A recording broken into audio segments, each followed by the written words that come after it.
If I wanted to grow an audience in 2025, 2026, 2027, this is exactly what I would do, right? These are the social platforms I would focus on, and this is how I would do it, right? So now I'm going to rank these social platforms from best to worst, and I'm going to use a tier list to do that. Something like this: S going to be the best of the best, and D going to be not that great at all. D is going to be the lowest, S going to be the best of the best, right? In between, you already know, it's self-explanatory, right?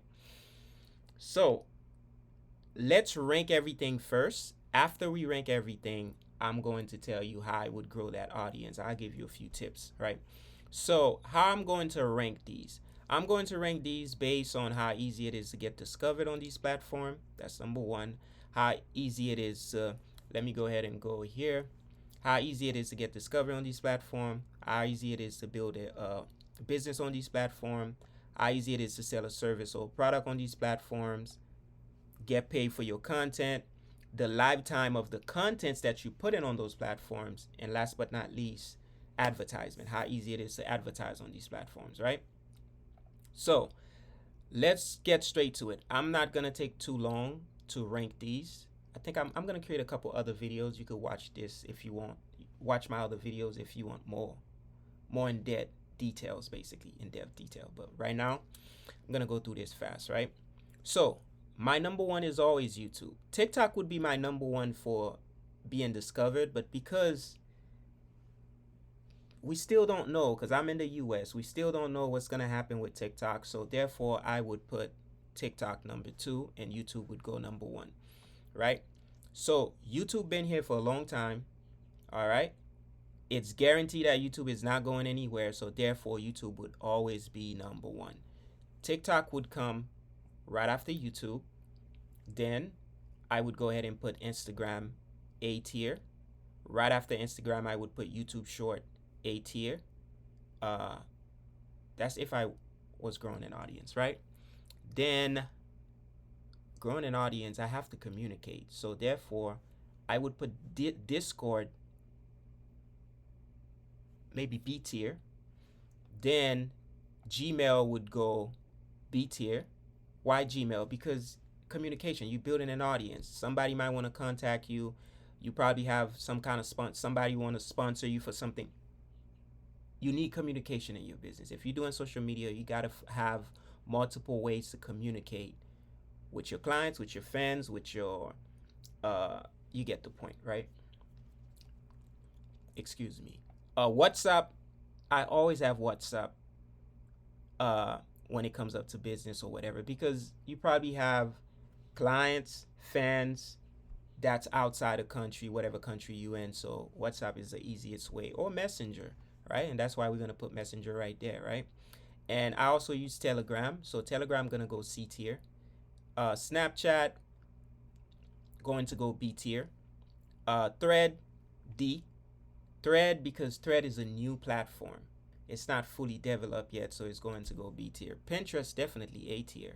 Facebook definitely A tier.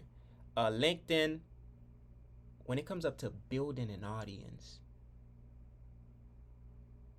yes, we have to reach the masses.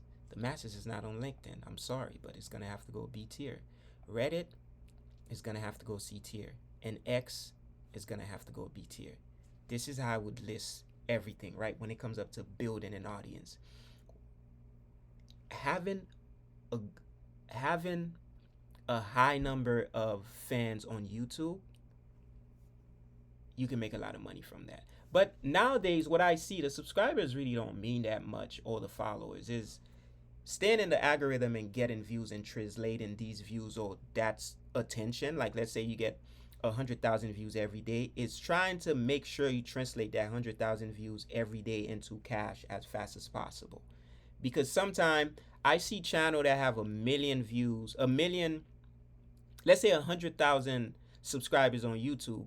If you spend 7 months without posting, it's gonna be hard to get yourself back in the algorithm. Same goes for TikTok. You spend 3 weeks without posting on TikTok, even if you have 20,000 followers, you can't even really get 5,000 views. So yes, it's good to build an audience, but you also have to stay in the algorithm. You have to stay consistent. It's better to post 1 time a day than to post 20 times in one day and go missing for 2 months. All right. What would I do?